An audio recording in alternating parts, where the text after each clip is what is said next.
गरीबों को, मजदूरों को राशन ही फ्री बंटवा रहा है और परेशानी तो कुछ है। मुझे तो ऐसा लग रहा है कि हम इतने बड़े जंगल में घूमते हैं, हमें ऐसा लगता है कि जैसे हम अपने घर में बैठे हुए हैं और अपना काम बड़ी ईमानदारी से और बड़े अच्छी तरीके से हम कर रहे हैं। हमें किसी भी तरह का, एक तो भय खत्म हो गया हमारा। जो गुंडागर्दी थी वो तो बिल्कुल ही, हमें ऐसा लग रहा है कि बिल्कुल ही समाप्त हो चुकी है। नमस्कार, मैं हूं आपके साथ नम्रता शर्मा। 2022 में यूपी विधानसभा चुनाव होने हैं और माहौल क्या है ये जानने के लिए हम पहुंचे हैं मेरठ के पावली खास गांव में। यहां पर हमने कुछ किसानों से बात की, कुछ मजदूरों से बात की, कुछ ग्रामीणों से बात की, महिलाओं से बात की, युवाओं से बात की और जाना उनका पक्ष। हम बराबर आपको दिखा रहे हैं। ऐसे ही एक खेत में हम पहुंचे हैं जहां पर अभी क्योंकि दोपहरी का टाइम है तो बहुत कम मजदूर काम कर रहे हैं, बहुत कम किसान यहाँ पर नजर आएंगे। लेकिन मैं आपको बता दूं कि तमाम दल अपने अपने दावे कर रहे हैं, वादे कर रहे हैं, चुनावी लॉलीपॉप जिसे हम कहते हैं वो दे रहे हैं। लेकिन जनता क्या सोचती है ये आपको बताने के लिए, समझाने के लिए हम इस गांव में आए हैं। एक यहाँ पर भरी दोपहरी में एक किसान काम कर रहे हैं। आपका नाम?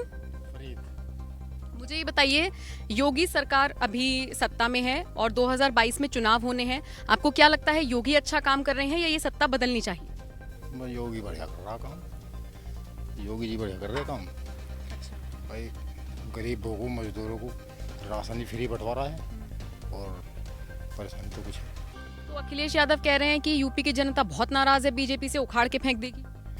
ऐसा कुछ नहीं है, तो जाट वाट लगे हुए पीछे। हाँ, कुछ नहीं, मजदूर पार्टी सब खुश है।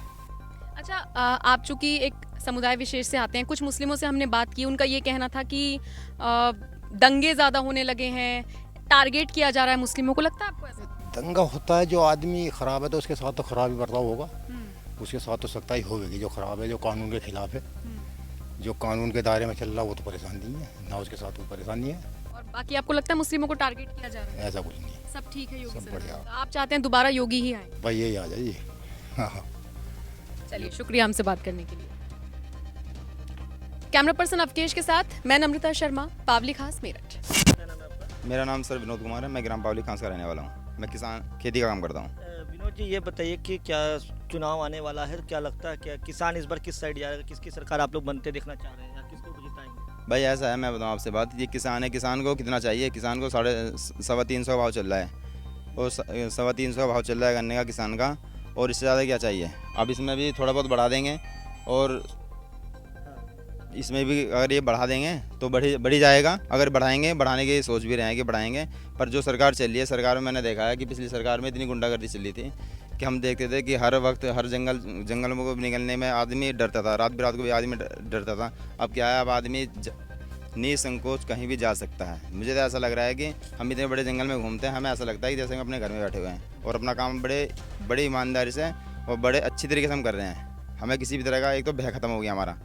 जो गुंडागर्दी थी वो तो बिल्कुल ही, हमें ऐसा लग रहा है कि बिल्कुल ही समाप्त हो चुकी है। अच्छा, मतलब किसान खुश है, कहने का मतलब आप किसान एकदम संतुष्ट है? अरे किसान तो खुश हैं, किसान को क्या चाहिए? टाइम पे पैसा मिला, ऐसा जितना अच्छा पैसा मिला, इससे अच्छा पैसा तो हमने कभी देखा भी नहीं है। पिछली सरकारों में टाइम पे पेमेंट होता था? नहीं हुआ ना, सारा पैसा अच्छा टाइम पे मिल गया किसानों को, और बताइए क्या चाहिए? सारा पैसा मिल गया है। लेकिन अखिलेश यादव जो है वो लगातार ये कह रहे हैं कि किसान खुश नहीं है, किसान के लिए हम काम करेंगे। किसान के लिए उसने क्या काम किया है? अखिलेश यादव ने तो हमने जो देखा है कि उसने सिवाय लड़ाने का और झगड़ा कराने का ही काम किया है। हमने तो ऐसा कभी देखा ही नहीं है उसको कि किसी भी तरीके से कोई। और आज जब से बीजेपी की सरकार आई है, हमने इतना कार्य कभी भी अपनी ज़िंदगी में नहीं देखा। हमने भी पिछले कम से कम 3-4 योजना देख लिया है, उस एक भी योजना में हमने इतना काम नहीं देखा है जितना काम आप देख रहे हैं। सड़कों के जाल बिछी हैं, चारों तरफ सड़कें बन रही हैं और गाँव से हर जो जंगल था वो सारा सड़कों से मिल गया है। अच्छा, एक सवाल उठता है कि आप किसान हैं, दिल्ली के बॉर्डर पे किसानों का बड़ा आंदोलन चल रहा है। जो नए 3 कृषि कानून आए हैं उसके विरोध में कई किसान बैठे हैं धरने पे। राकेश टिकैत भी वहाँ पे लगातार बने हुए हैं। आप किसान हैं, क्या आप गए थे दिल्ली? नहीं, हम नहीं गए थे जी। क्यों? अरे वहाँ जाने से क्या फ़ायदा हो रहा है? हमें अपने काम से फुर्सत नहीं मिल रही है। हमें इतना काम है हमारे पास किसान का कि हमें इतना काम मिल रहा है कि हम अपने काम को करें। वहाँ जाके बेफालतू बैठे, उनके पास तो क्या, उनके पास तो उन्हें बाहर से लोगों ने बिठा दिया है तो कि मतलब वही है जो सरकार कह रही है कि वो किसान नहीं है, किसान के नाम पे कोई और लोग हैं। किसान, अगर किसान होते वो तो कम से कम भी अपनी बात को रखें, तरीके से रखें। और ऐसा है, अभी उन्होंने दिल्ली गए थे, वो दिल्ली 15 अगस्त को उन्होंने वहाँ पे झंडा फहरा दिया था। सरकार ने उन्हें दी मोहलत दी थी कि ठीक है, आप यहाँ पे आना चाहते हैं आ जाइए, बातचीत के लिए आ जाइए। इतनी बड़ी संसद है हमारी, हमारा देश है, उस देश पे संसद पे जाकर उन्होंने दूसरे उसका झंडा फहरा दिया है। क्या ये बताइए किसान है क्या ये? अगर ये किसान होते तो इतना गंदा काम थोड़ा ना करते हैं, अपने देश से ऐसा खिलवाड़ थोड़ा ना करते हैं। किसानों के बड़े नेता हैं जो पश्चिमी उत्तर प्रदेश में कहते हैं कि हम किसान हमारे साथ हैं। राकेश टिकैत की मैं बात कर रहा हूँ। राकेश टिकैत जो दावा कर रहे हैं किसान हमारे साथ हैं पश्चिमी, और जनता जब बीजेपी वाले गांव में जाएंगे तो किसान उनका इलाज करेंगे। राकेश टिकैत बार बार ये तो क्या लगता है कि अगर बीजेपी कार्यकर्ता, बीजेपी के नेता गांव में प्रचार करने आते तो उनको सपोर्ट मिलेगा? राकेश टिकैत से बताइए। राकेश टिकैत मेरे ख्याल से उनके जो उनके डैडी थे, उनका पिताजी थे, क्या नाम था उनका, महेंद्र सिंह टिकैत। बताइए राकेश टिकैत ने कोई किसानों के लिए कोई अपनी तरफ से कोई ऐसा कोई कानून बनवाया हो या कोई मतलब कोई ऐसा काम करा हो जिससे किसी को किसानों को फ़ायदा हो रहा हो? सारे सारे कानून ये तो बना रहे हैं कि सरकारी तो बना रही हैं, अब ये सारे बना रही हैं कि जिस तरीके से कानून बना रहे हैं कि 3 कानून बनाए इन्होंने, हमें ऐसा बता रहे हैं कि भाई इससे आदमी को सीधा सीधा सरकार से फ़ायदा होगा। सरकार फायदा बता जब सरकार फ़ायदा बता रही है, जब ये कानून चलेंगे बनेंगे और ये आगे को आएंगे, उसका जब तो पता लगेगा। ये अभी से हमें भरम में फैला रखा है इनका, तुम्हारी ज़मीन चली जाएगी, तुम्हारी खेती चली जाएगी।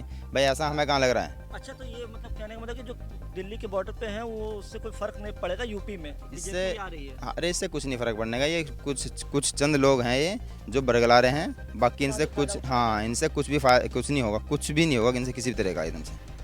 ये जिस तरह के काम कर रहे हैं लोग, इन्हें काम के आधार पर वोट देगी, ना कि किसी के भहकाई में आएगी, ना किसी का कुछ होगा। अच्छा, आप गांव से जुड़े हैं, आप लोग का किसान है, तमाम सरकारी विभागों में आप लोग का काम पड़ता होगा, जिला पंचायत में यहाँ वहाँ आप लोग जाते हैं काम के लिए। तो भ्रष्टाचार की अगर बात करें तो पिछली सरकार के मुकाबले अगर योगी सरकार को देखा जाए तो क्या अंतर पड़ा है? भैया अभी भर्ती निकली थी पुलिस की, और हमने देखा है कि हमारे कहीं भी रिश्तेदारों में एक भी लड़का भर्ती में नहीं था, और हमने भी ट्राई करी है।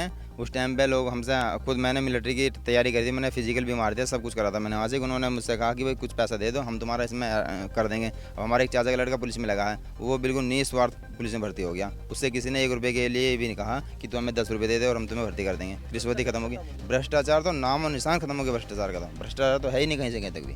तो मतलब आ रहे हैं बाकी दोबारा? अरे बहुत अच्छी तरीके से आएंगे, वो अपने काम के बलबूते पा रहे हैं। हमें भाजपा से मतलब नहीं है कि भाजपा आ रही है, योगी जो आ रहे हैं वो अपने काम के बलबूते पे आ रहे हैं। हाँ, अपने काम के बलबूते पे आ रहे हैं उस तरीके से। किसान है तो अब इतना बढ़िया आप बता रहे, तो एक चीज़ अगर आपसे पूछे, मोदी और योगी में कौन बेहतर नेता, किसको आप बेहतर नेता मानते हैं? अरे नहीं, दोनों अच्छे नेता हैं। हम देश के लिए मोदी भी एक ऐसी चीज़ मिली है, देश को इतना अच्छा आगे तक बढ़ा दिया उसने कि हमें ऐसा लग रहा है कि हमारा अगर इसी तरीके से चलता रहा तो देश हमारा बहुत अच्छी प्रगति करेगा, बहुत बढ़िया तरक्की करेगा देश हमारा।